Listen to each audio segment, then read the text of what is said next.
یو کس تپوس کوي چې بعضې خلک وایي چې زه به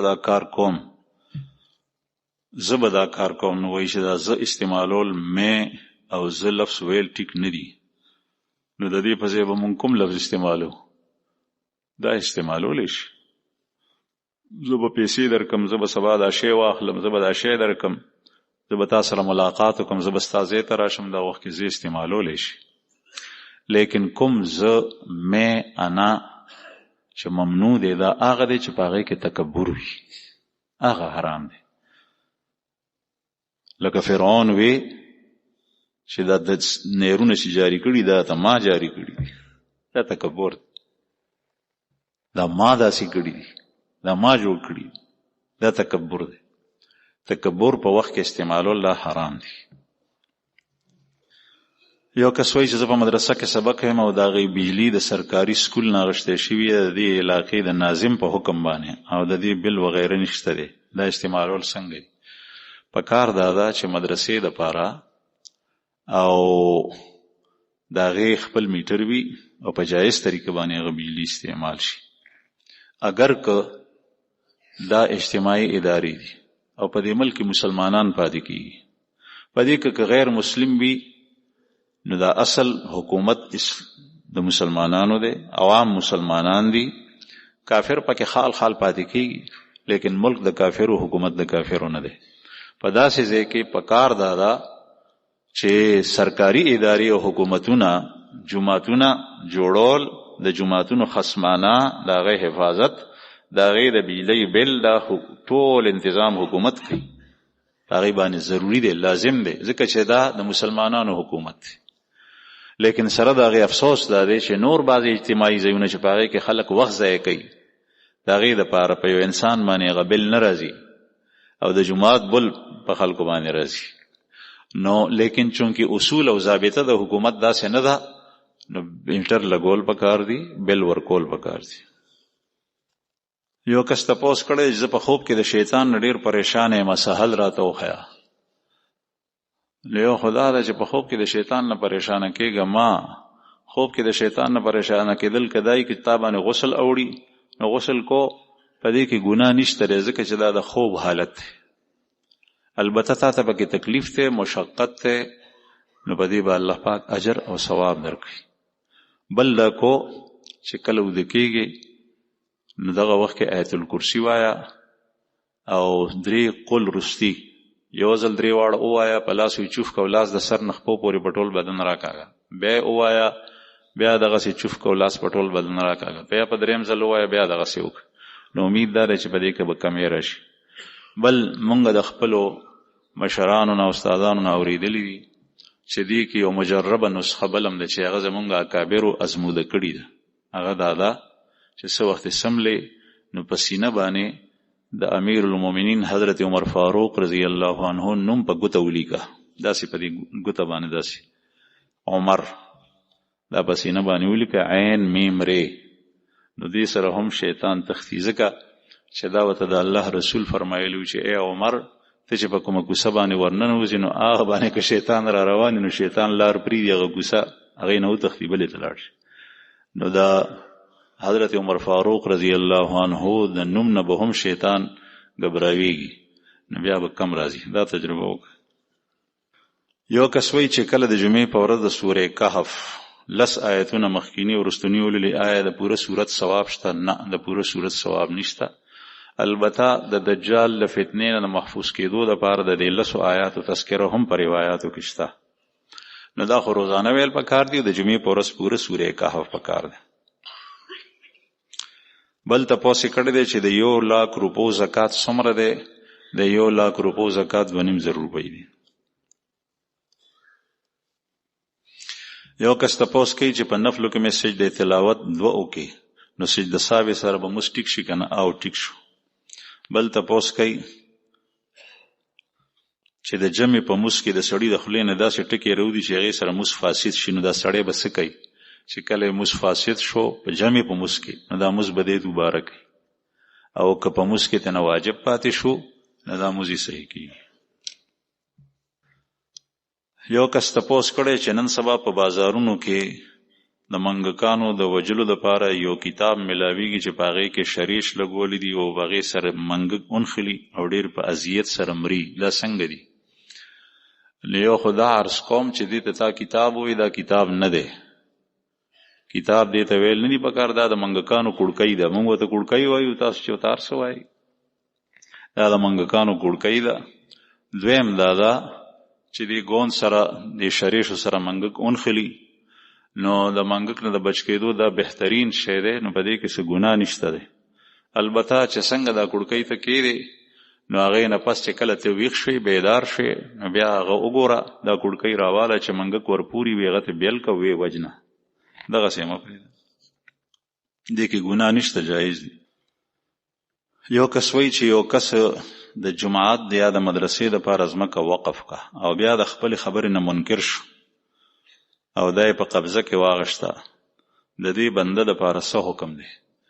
که دا ځمکه دغسې وه او په دې باندې جماعت نو جوړ شوی، د خپلې خبرې نه منکر شو، نو دا وعده یې کړي دی د خدای سره، وعده خلافي ده. موسی علیه السلام سره یو ځل د شیطان ملاقات شو. موسی علیه السلام ته تپوس کوي چې هلکه ستا د ژوند تجربه څه ده؟ په کومو خبرو باندې خلک ډېر ګمراه کوي؟ نو هغه ورته ووایي چې کله سړی واده وکړي نو زه یې پاتې کوم چې د خدای سره کړي واده کې دا سړی پاتې شي. نو ته داسې کو چې کله د خدای سره واده وکړي نو فوراً یې سر ته رسو.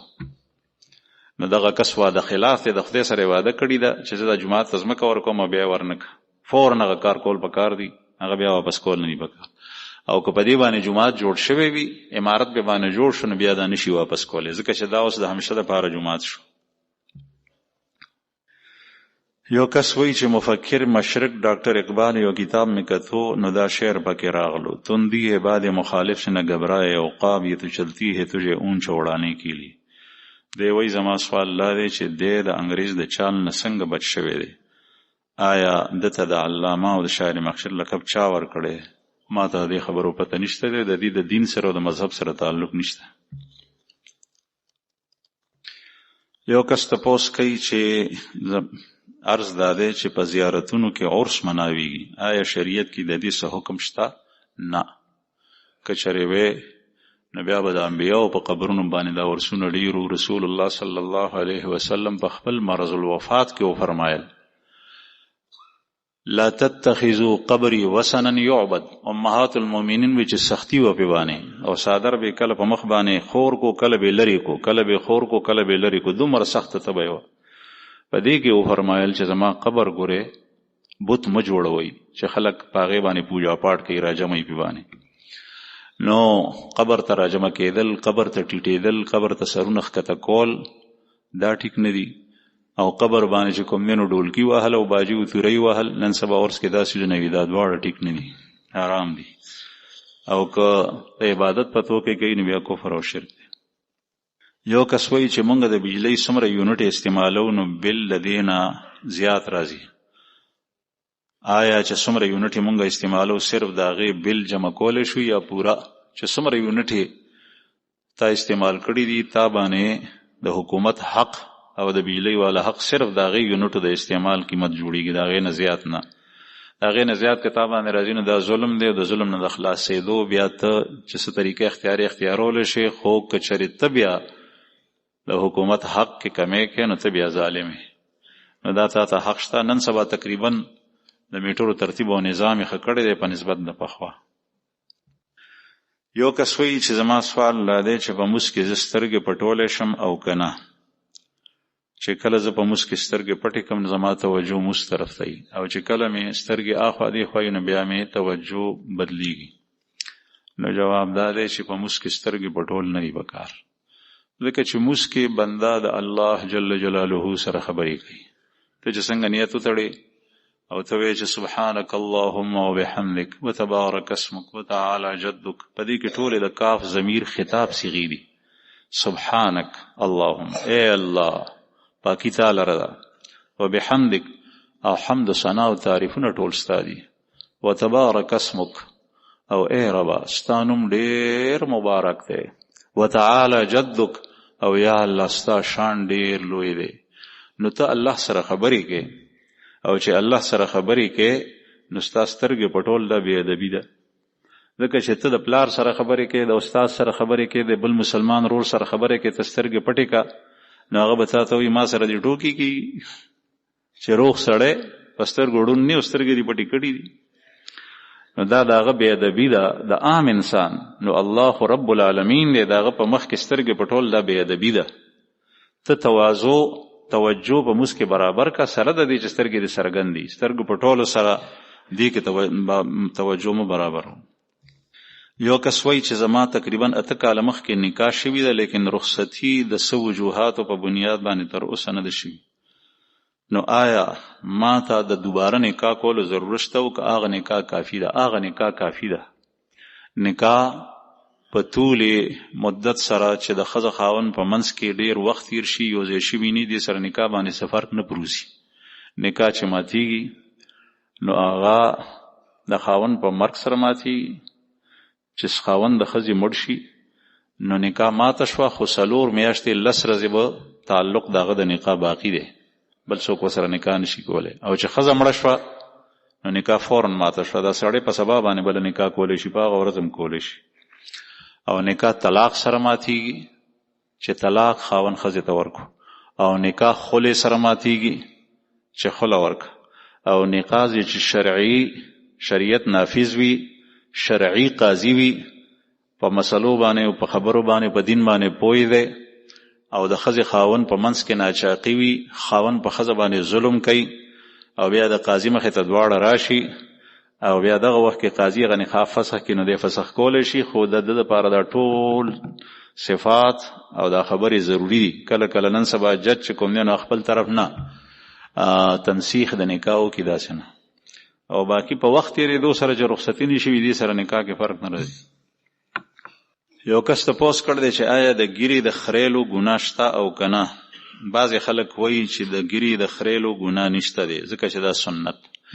د ګیرې د خریلو ګناه شته، ځکه چې ګیره دا واجب دی، او د دې په وجوب باندې مختلف کتابونه لیکلی شوي دي. حضرت شیخ الحدیث مولانا محمد زکریا نور الله مرقده چې دا غي کتابونه علمی احادیث و شروحات، او یا خصوصا یو کتاب چې فضائل اعمال وته وایي، مخکې د تبلیغي نصاب په ټوله دنیا کې لوستل کېږي. هغه یو کتاب لیکلی دی په دې باندې داړي کا وجوب. نو ګیره دا واجب ده، او تر څو چې په دې پرچۍ کې دا لیکلی شوي چې خلک وایي دا سنت ده، نو د دې مطلب دا دی چې ثبوت یې د سنت نه دی. او یا سنت دی ته ویلی کوي چې دا طریقه ده د انبیاو، د رسول الله صلی الله علیه وسلم لار ده، د ټولو انبیاو لار ده. یو پیغمبر ګیره نه ده خریلی. دا فطری امورو کې راځي. اعفاء اللحیه، امام نسائی رحمه الله د خپل حدیث او ابتدا چې طهارت کې کومو روایتونه کړي دي په هغه کې دا راځي. دا الله رسول فرمایي د ټولو انبیاو متفقه سنت دي. بعض فرښتې د هغې تسبیح دا ده، سبحان من زین الرجال باللحا وزین النساء بالزوائب. پاک ہے وہ ذات، ہر عیب سے اور ہر نقص سے پاک ہے وہ ذات جس نے مردوں کو زینت بخشی داڑیوں سے اور عورتوں کو زینت بخشی زلفوں سے. آغاز پاک ذات تے چې هغه سړو ته حسن او جمال ورکړی دی په ګیرو سره، او زنانو ته حسن او ښایست ورکړی دی په زلفو سره. لکه څنګه چې ښځې سر کټا کړي څومره بدبخت ښکاري، چې سر ګنجې کړي او چې جتی کړي نو بیا هم بد ښکاري. ځکه چې دې ښځو باندې الله او د الله رسول لعنت وایي. لعن اللہ المتشبہات من النساء بالرجال، اللہ کی لعنت ہے ایسی عورتوں پر جو اپنے آپ کو مردوں جیسا بنانا چاہتی ہے، تشبیہ کرتی ہے مردوں کے ساتھ، ہے عورت لیکن اپنے آپ کو مرد بناتی. یا نن سبا ټرانسجنډر یو شعر وته دی، او حکومتونو کې یورپ کې دا دی رواج شو، مسلمانانو په ملکونو کې راننوزي، او دې مسکینانو ته د خپل دین پته نشته دی. دی وی چې دا کار کول پکار دی. دا الله جل شانه په تخلیق کې تبدیلی راوستل دا حرام دی، ناروا دی، او دا تا کفر ته نږدې کوي. ښځه د سړو غونې ځان جوړ کړي، ځکه زنانو ته په کور کې د خپل خاوند پیزار استعمالول هم نه دی جایز، دا مکروه دی. دا تشبه کې راځي، بلکې بعضې حضرات وایي حرامو کې راځي. دا بعضې ښځې پواړې چې غوچلې ته ځي نو د خاوند زړې سپلۍ به راوالي، هغه به واچوي او هغې کې به ځي. یا کله کله چې کوم دی نو بعضې د خاوند جامې واچوي په کور کې، نو دا ټیک نه ده، ځکه چې دا تشبه بالرجال لا کوم سړی چې ګیره خوري نو د تشبه د زنانو سره کوي، ځکه چې زنانو په ځنه باندې ګیره نی، نو دا مشابهت دی د هغوی سره.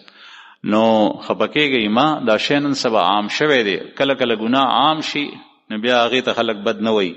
یو زمانه هغه وه چې چېرته نایي او شاخیل څخه به ریډو، او چې ریډو به یې غږولو نو په کلي کې په کور کې به یې نه شو غږولی، پټي ته به ووتو د توت د لاندې به ناست و، نالته به یې ټنګه ټنګه کول، ځکه چې چا به ټنګار واورېدو نو به یې وګوره فلان کې ډنګړي کړه ریډو دی. اوس ریډو چې چا کوي او دا نور بلاګانې ورکرني نو هغه بزرګ دی د هغه علاقې. اوس هماغه ریډو چې کوم دی نو خلک هغې ته درانه ګوري، دا ډېر زیات لوی شخصیت دی. ګوره ټي وي نه او د فلان کیسې نه ځان بچ کړی دی. دا ولې؟ دا هغه ګناه چې عام شوه نو هغه معمولي شو. بهرحال دا هغه سنت نه دی چې د هغې په پرېښو کې ګنجایش شته، لکه مثلا مسواک کې او که نه کې ډېر لوی فضیلت دی، لیکن که تا ونه کړو نو ګناهګارېږې پې نه. البته ګوته به د هغې په ځای باندې استعمالوي، په خوله کې خوله به کنګالئ، لیکن چې کله د استعمال کړل نو اجر ډېر زیات دی. بل کس تپوس کړی دی چې آیا په ځوانۍ کې چا ډېر ګناهونه کړي وي او هغه په خپلو ګناهونو شرمنده شي او توبه وباسي نو آیا ټول ګناهونه یې معاف کېږي؟ او د الله جل شانه ضابطه همدغه ده. قرآن کریم کې الله پاک فرمایي یا ایها الذین آمنوا لا تقنطوا من قل یا عبادی الذین اسرفوا علی انفسهم لا تقنطوا من رحمت الله ان الله یغفر الذنوب جميعا. اے پیغمبر دې خلکو ته ووایه چې ای زما بندگانو چې چا په خپل ځان باندې ظلم کړی دی، اسراف یې کړی دی، زیاتې کړی دی، هغه زیاتې دا دی چې ګناهونه یې ډېر کړي. د الله د رحمت نه مایوسه کېږئ ما، الله پاک ټول ګناه بخي. الله پاک ډېر مهربانه دی، ټول یې ګناهونه بخي. توبه چې په اخلاص سره وباسي د ټولو ګناهونه نو الله یې بخي. وایي چې د توبې نه پس بیا سړی هغه ګناه یاده کړي او هغه ګناه بیا تنګوي چې داسې ما نه وی کړی، نو بیا څه کول پکار دي؟ نو چې کې نه تر څو پورې نو بیا ګناهګارېږي نه، خو چې کله هغه ګناه سوچ دی راشي نو دا درته شیطان اچوي. نو دغه وخت کې اعوذ بالله من الشیطان الرجیم یو درې ځله وایه او خپل ځای نه پاس او بل ځای بدل کړه.